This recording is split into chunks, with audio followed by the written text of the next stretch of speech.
Good morning, good afternoon, good evening. Welcome to Ticking All the Boxes. It's Golden Slipper Day here in Sydney. It's not. Thursday, mate. It's Golden Slipper week. Oh, it's Golden Slipper week. We're going to preview Golden Slipper Day. It's your show, isn't it? I keep forgetting. Come on. No, you make a fair point. I think that's a fair point.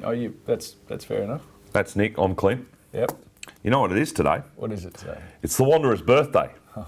Thursday, the 4th of April, the first birthday of the mighty Western Sydney Wanderers. Yeah. Premier's Plate winners. Premier's Plate winners. The pride of Sydney. Don't know about that. What a wonderful story. It is a good story. It's good for the game as well.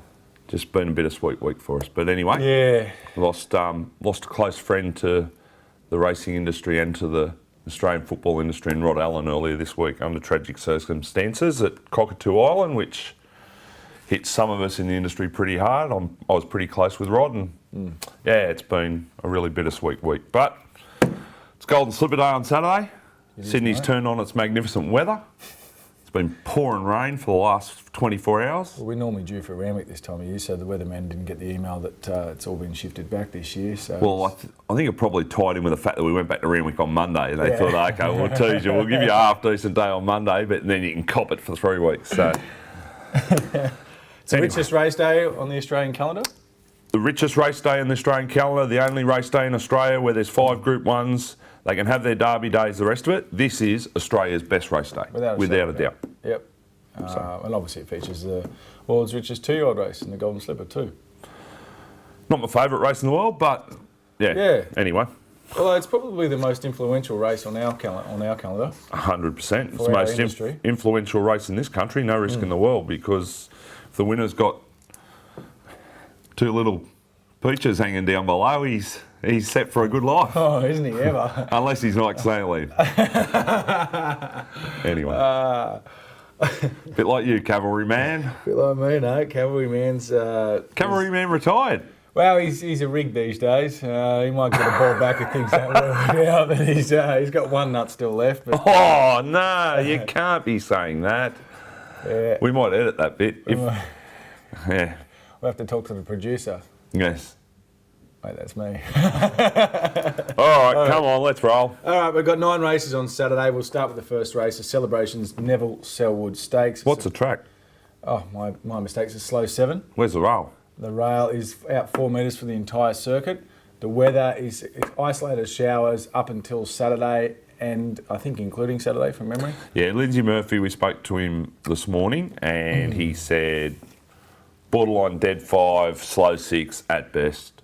Yes. Because the temperature's dropped here the last couple of days. We're getting 21-degree days. There's not that heat in the air, so there is really no chance it's going to dry out more than, say, 2 levels. It's slow 7 at the moment, up to a dead 5 if we had good weather. But the showers continue. The spanner in the works, eh? Oh, it's just, I hate it, because I spent ages last night doing form for a dead track at worst, and now we've got a likely slow track, so I'll declare my hand up front, but I don't know I'll be having too many bets there on Saturday. All right, well, I'm the opposite. I did it on a slow track, and I'm keen to have a throw on Saturday, so there you go. Yep. The Selwood Stakes, Neville Selwood Stakes, over 2,000 metres, Group 3 race, sorry. And our markets this week, Clinton? Courtesy of Luxbet. All right. Lights of Heaven, $3. Sedcom 15, Single 10, 15 Court Connection, Lumiere 420, Strike the Stars 15, Hoiloni 7, Hula Lua 850. You're the odds man? I'm the odds man. I am quite odd, aren't I? Every week. Don't like the race now on a wet track. I was with Lumiere on my early thoughts, because I go back to his first run on the heavy ground at Warwick Farm, and it was quite plain, and then he improved sharply when he got back on a firmer surface. So I'm not willing to gamble on him at 420 on a rain-affected track. I don't want to be on Lights of Heaven with 58, the Sydney way of going. I know she's a Caulfield Cup place getter on class. That's why she's got 58, because she's better than these. And she's got wet track form. Yeah, but I just didn't like a couple of runs in Sydney last campaign. Yeah. You know, maybe I'm looking for something that's not there because she's performed in Brisbane in the past, but I just don't want to be on at $3 with a mare lumping 58. So, for the sake of a tip, I've come up with a horse I've vowed never ever to tip again. No, it's not the. And he was playing last start. It's Hoylonnie. I thought his run prior to that was excellent. He had every conceivable chance last start, but he looked plain on paper in the straight. Like watching it, it looked plain. I expected more from him.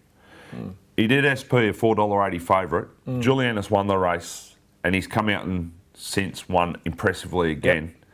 I think the form might be good, and the key factor there, he'd had 21 days between his his previous start. Yeah. I'm just wondering whether he may have just got away from Chris a little bit. Yeah, possibly. And look, he was there to win, and he just didn't quite finish up. $7, on a rain-affected track that he's handled. Yep. From a good gate with Jimmy aboard, I think it's the best way to play in the race. Okay. I share all of your same sentiments, except I couldn't back Hoylonnie. I did back him last start though, so there might be sour grapes there. I've actually gone for, and through a similar theory as yours, I've gone for David Hayes' horse. Why not? We all know I love an import. He obviously first up he didn't do a real lot. He was eased down, but second up he's gone to the Yarra Valley Cup, and before that, I think a few of these horses in this race are good ones, or what looks to be on paper the good ones, are struggling for form a little bit as well. Like you spoke about Lights of Heaven, but the likes of Sedcom and Single and so forth, horses that... Sedcom hasn't fired a shot for 12 months. Yeah, I think there's a few horses here that are past their best, or at least struggling for form. They might recapture it, who knows. Why Not's a horse? Look, he resumed, or not resumed, but he was second up in the Yarra Valley Cup. He got beaten 3.3 lengths by Dance With Her, who's a really good wet tracker. Oh, you're in love with it.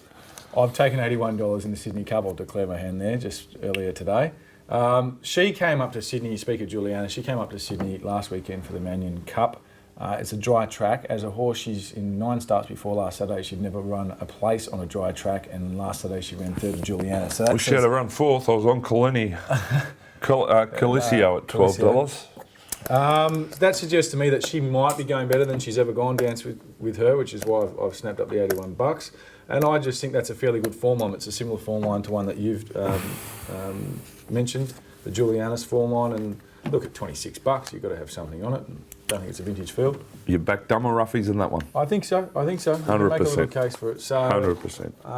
And look, it being an import as well, if there is a bit of chop in the ground, I mean, look, it says here one starting the slow for nothing, but I think the slow track in Europe's a bit different to the slow tracks out here. Yep. That slow track was in the Yarra Valley Cup. So I do stand corrected there. All right. But his run was You corrected yourself. I corrected myself. Genius. Someone else would have done. These are really smelly form guides. Are you getting a whiff of that? Where have they been? It's actually you. All right, let's go. Come on. Race 2, the Strap of Essence over 1,400 metres, Group 3 race, which used to be called the Baloo. It's for 2-year-olds. All right. Thursday, 420, Hydro 950, 850 DVD, $6 Thump, $9.50 Aspen, $13 Command More, $10 Miss Sunset, and the rest of them are $17 or better. Okay, I've got this race in 2. I've got Fawurza and Aspen. Starting with Fawurza, his last start, which was last weekend in the Pago. They went pretty quick early, but then they sort of just slowed up middle stages and then sprinted again. I don't think that really suited him. He's a horse that needs a few things going to go his way. But I thought the key to him perhaps was the fact that if you're looking for some wet track guidance, he did trial on a wet track before this, halfway through this preparation. He beat Zabba Zabadoo, who won pretty impressively on Monday. I know it was just a public holiday meeting and all the rest of it, but it came away from the rest of the field on the line. It was 1.5 lengths then to the third horse. At least shows that he probably handles the track. He wasn't, I don't think from memory he was pushed out either in that trial. Just be careful of it, because I've been down that path with trials before, and I find very rarely they don't equate to race day pressure. There's a lot of difference between trial pressure and race day pressure. Yeah, for sure. A lot of difference. For sure. Look, he's by snippets and out of a nothing like a dame there, so it's, again, toss of a coin there. It's a chance. It's a chance, yeah. It's a chance. It's not the best odds, though, like the 420 in that kind of size of field, but look, he should get the pace on the whole way. It looks like he'll be genuinely running. He looks like a real 1,400 metre horse. Aspen's the other one I like. out of a mare called Portillo, who's I think ran third in the Golden Slipper on a wet track from memory. Yeah, what was the race? I think it was a Silver Shadow. No, it was the second one. What's the next one? The Riesling? I'm There's a 3-year-old, the I'm Surround. thinking back of a day. She came from last. I'm pretty sure it was a Warwick Farm. It was a good result. Yeah, and I think she's the daughter of Snowdrift, which is She's magnificently Snowlands. bred. Yeah, and look, they usually go pretty good in the wet, and this horse hasn't had a run in the wet yet, but it's got the right form lines.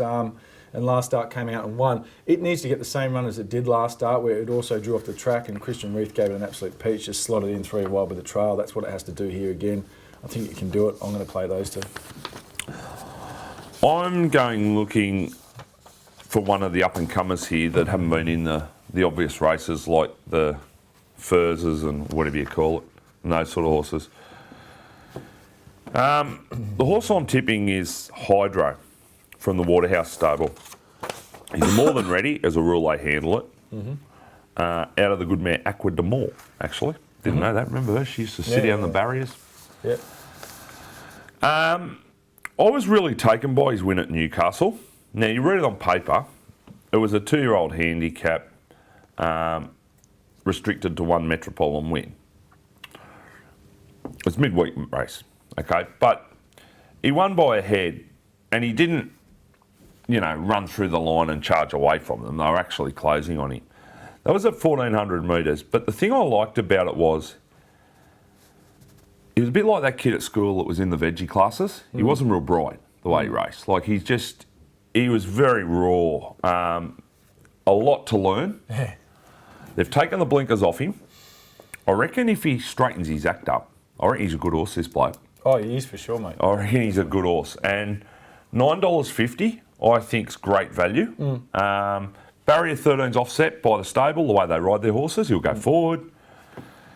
If you can have a little bit of luck early, he can get across. And the other thing that I liked in that race, he did plenty of work. He was all over the shop, but he gave a really good kick at the top of the straight. If he can do something similar here, he's going to prove hard to run down, especially with that 1,400 metre run under his belt.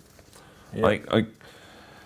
$9.50, I think he's actually probably it's a worthy gamble on Saturday, I think. Well, at 9:50. Look, I spoke to Mark Newman yesterday. The videos will be up online later on today.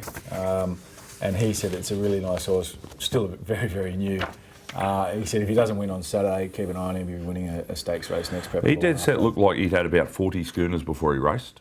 Did he? Yeah. He was all over the shop. All right. Anyway, yeah, so Hydro for me, and Hydro. probably one of the few bets I'll have, actually. Okay.